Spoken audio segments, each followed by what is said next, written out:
Before he died, James Brown revealed 7 black gay singers he hated most. What if I told you the godfather of funk died with a secret list of black music legends he absolutely hated? 7 iconic singers who broke every rule of manhood, sexuality, and power. And he wanted the world to know why. These weren't small names, these were superstars who wore dresses, slept with all genders, turned stages into chaos, and even mocked him to his face. James Brown called them traitors. History calls them pioneers. So who's right? Before we expose each scandal, each rivalry, and each dark secret, hit like, subscribe, and stay to the end because this story will change how you see funk forever. Prince, the man who challenged the godfather of funk. In 1982, James Brown was 49 years old and still ruling the stage with military precision slick suits and raw power. Funk to him was sacred, a weapon of black pride and masculine authority. But everything changed the moment he saw Prince on the cover of 1999 eyeliner lace-top bare chest seductive pose. James slammed the magazine and shouted, "Funk has turned into a toy." It wasn't just the look, it was the audacity. A young artist dared to mix rock pop and gender-bending visuals and still call it funk. For the first time, James felt threatened. This wasn't imitation. It was a revolution. Prince wasn't copying funk, he was rewriting it. And worst of all, the world loved it. The real war ignited on August 20th, 1983 at the Beverly Theater in Los Angeles during a legendary concert that was being filmed. James Brown called Michael Jackson on stage and the audience roared. Michael, humble and respectful, greeted James like a king. Everything was perfect until Michael turned to the crowd and said, "Prince, come up here." James froze. Prince walked out slowly as if it were his own show. Took a guitar without asking, made screeching noise off-key, then dropped it and walked away without acknowledging James. The audience was stunned. Michael looked embarrassed. James was humiliated on his own stage. Backstage, he destroyed a TV and called Prince that weirdo. From that moment, James didn't just dislike Prince, he considered him an enemy. The following year, Prince exploded globally with Purple Rain, selling over 25 million copies. The track Darling Nikki, explicitly describing masturbation, triggered nationwide outrage and helped create the parental advisory label. Yet critics hailed Prince as a genius, while James, who had once been censored for being too black and too wild, was banned from radio in the 1960s for songs far less explicit. To him, it was a double standard. When he pushed boundaries, he was punished. When Prince did it, he was praised. So, in an attempt to show unity, James proposed a 3 generations of funk tour: James Brown, George Clinton, and Prince. Prince didn't even reply. When James's assistant called Prince's team, simply said, "He's not interested." James slammed the table. This was the ultimate disrespect, turning down the man who built the genre that made Prince famous. As Prince grew stranger, James only grew colder. Prince changed his name in 1993 to an unpronounceable symbol and appeared in public with the word slave on his face, protesting record labels. James scoffed. He thinks he's oppressed while living in a castle. To James, Prince was playing victim instead of honoring the struggle of real black pioneers. But the final straw came in 1996 when Prince's newborn son died of Pfeiffer syndrome. Instead of publicly mourning, Prince erased all mention of the child and refused a funeral. When James heard this, he said quietly, "A man who buries his child in silence has no heart." From then on, James never acknowledged Prince as an artist. To him, Prince wasn't just competition. He was a traitor who destroyed the moral foundation of funk-blurred gender, mocked tradition, and dared to stand equal to the Godfather himself. In James Brown's eyes, Prince didn't just steal the spotlight, he tried to steal the throne. Sylvester, the drag diva who dared to redefine black masculinity. In an era where the image of black men was supposed to be strong, muscular, and authoritative, Sylvester emerged as an unprecedented cultural storm. He took the stage not in a suit or leather pants like James Brown, but in a glittering dress, a towering wig, long earrings, and a soaring falsetto. Instead of hiding his difference, Sylvester weaponized it. The white public and the LGBTQ community immediately embraced him as a symbol of liberation. To them, Sylvester didn't just sing, he re-anatomized the concept of masculinity right before the audience's eyes. What infuriated James Brown wasn't just that Sylvester was feminine, but that he dared to do so on hallowed ground funk, where James had spent decades building an image of powerful black men. In 1978, Sylvester released You Make Me Feel Mighty Real, a disco funk song that was openly sexual and body liberating. It reached the Billboard Hot 100 Top 40, a historic achievement for an openly gay black artist. The press dubbed him Black David Bowie for his genderlessness. For James, it was a slap in the face. He had been ridiculed as a dancing maniac for being too powerful on stage, while Sylvester was celebrated for looking like a woman. James felt society was glorifying softness and abandoning the discipline, sweat, and strength that funk represented. But Sylvester wasn't just controversial in his image. His backstage was rife with scandal, which only added to James's anger.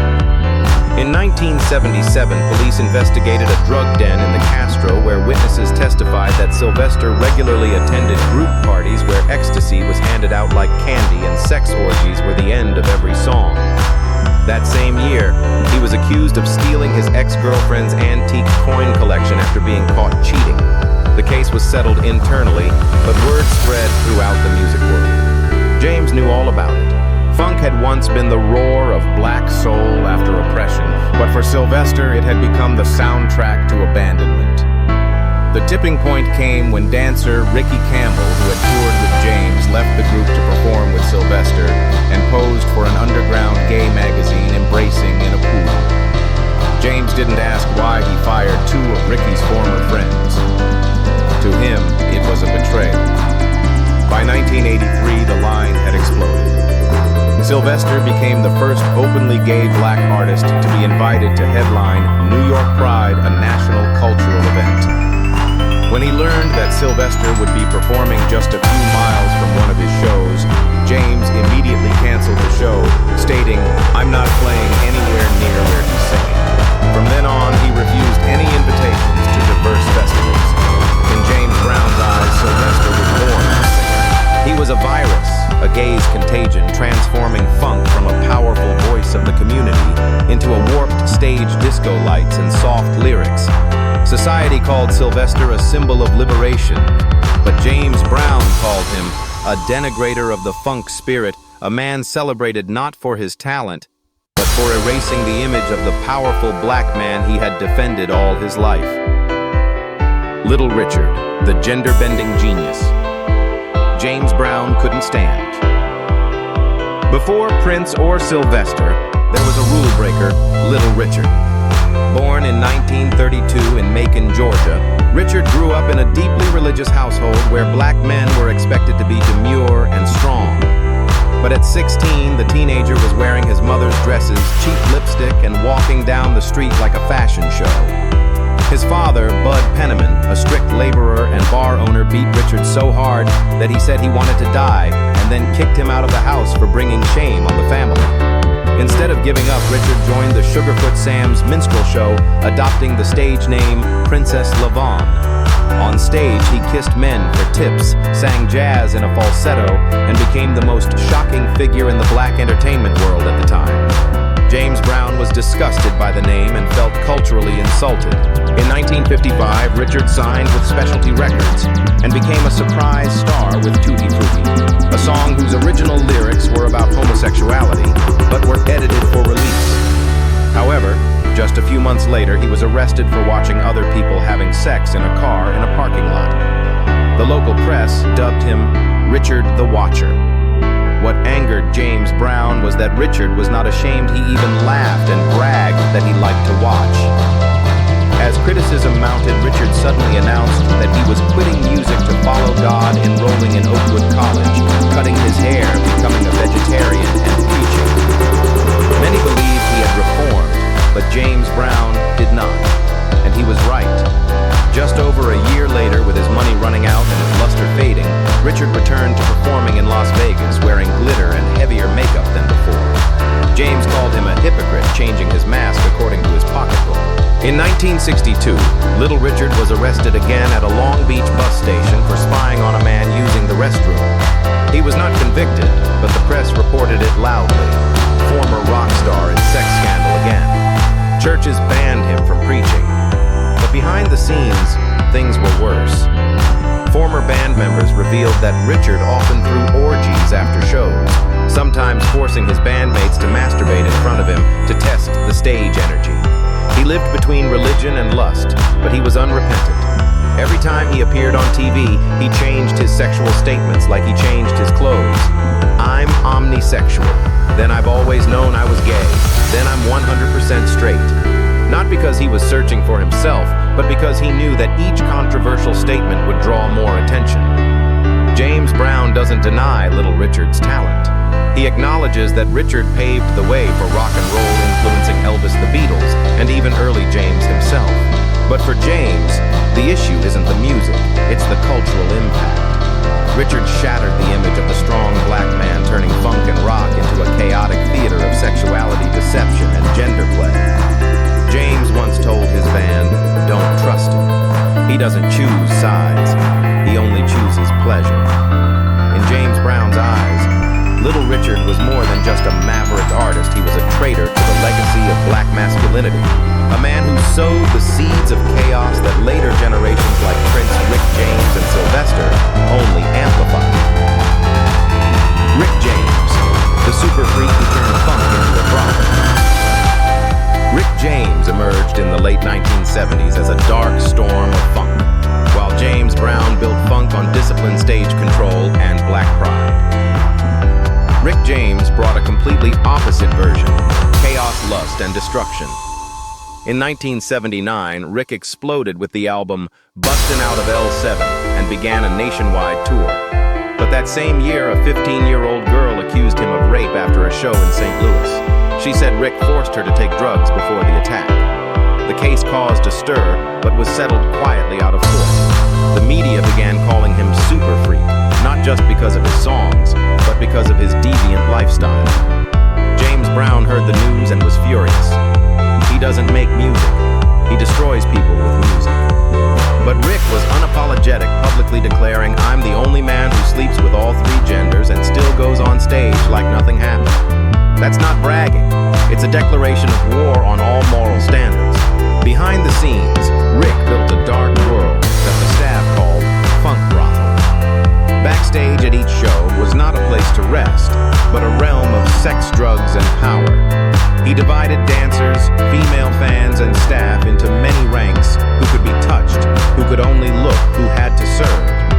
Everything was videotaped to be used as a coercive weapon when someone wanted to leave or protest. Many young artists said that Rick used cocaine like air, turning backstage into a sex experiment camp. Worse, such behavior was considered part of Rick James culture, which turned funk from a strong music into dirty entertainment. While James Brown tried to save face for black music, Rick turned it into a poster for sick parties. In 1984, Rick crossed the line when he went on TV and impersonated James Brown, wearing a curly wig, shouting, "I feel loose" instead of "I feel good," and dancing like a clown. The entire funk community was stunned. James Brown did not respond in the press, but from then on added a clause to his contract: no performing with Rick James or anyone who has worked with him. However, the nightmare did not stop. Throughout the 1980s, Rick was mired in serious drug addiction, missed shows, had fights with jealous women, destroyed hotel rooms, and was sued repeatedly.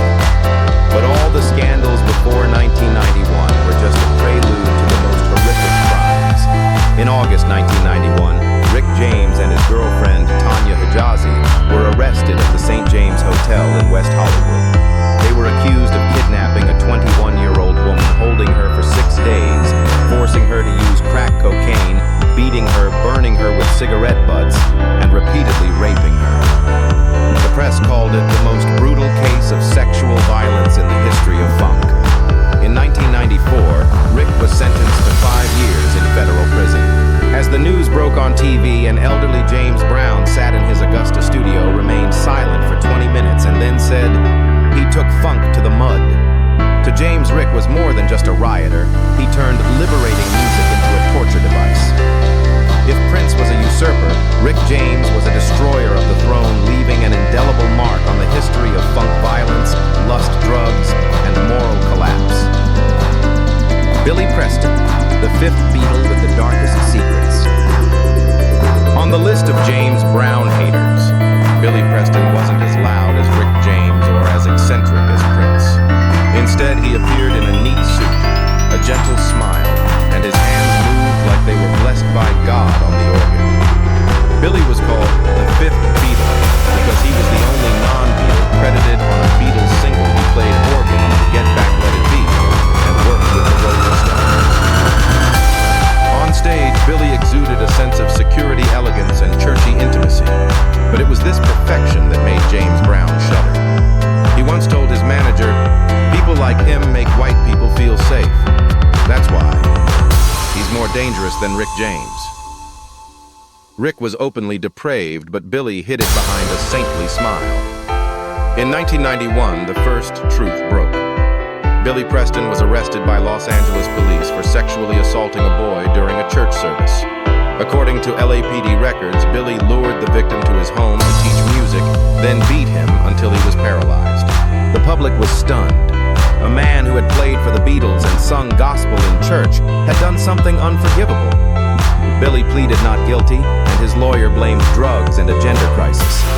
He was eventually given a 5-year suspended sentence, forced drug rehabilitation, and no contact with minors. James Brown remained silent in front of the press, but privately he said, he used God to hide his inner demons. For James, this was a level of sin that far exceeded Rick's orgies and drug parties, because it was disguised as a saint. Billy has always lived between religion and lust, creating a false inner war. He grew up in the Houston church, hailed as God's genius, but at the same time struggled with homosexuality that his family and church disapproved of. Instead of being true, Billy chose to hide, singing "That's the Way God Planned It" on one hand, and engaging in sexual activity in the dark on the other.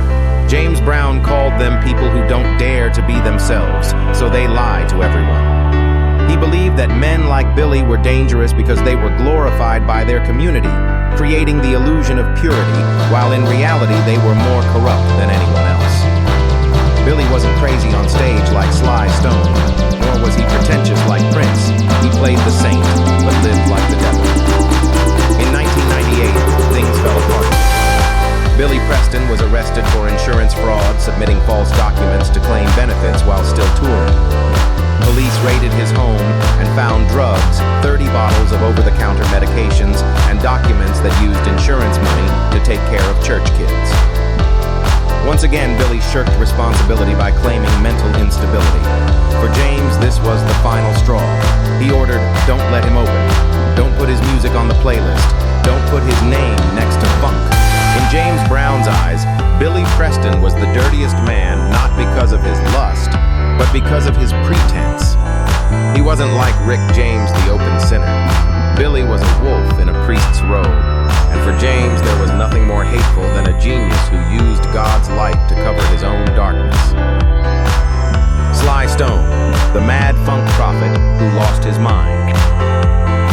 If Prince was the usurper, and Rick James was the one who turned the stage into a brothel, then Sly Stone was the madness that derailed funk.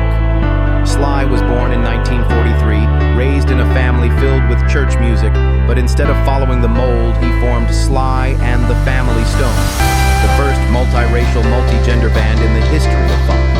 They created a new style, a blend of funk, soul, rock, and psychedelic. But what really terrified James Brown wasn't just the music, it was Sly's attitude.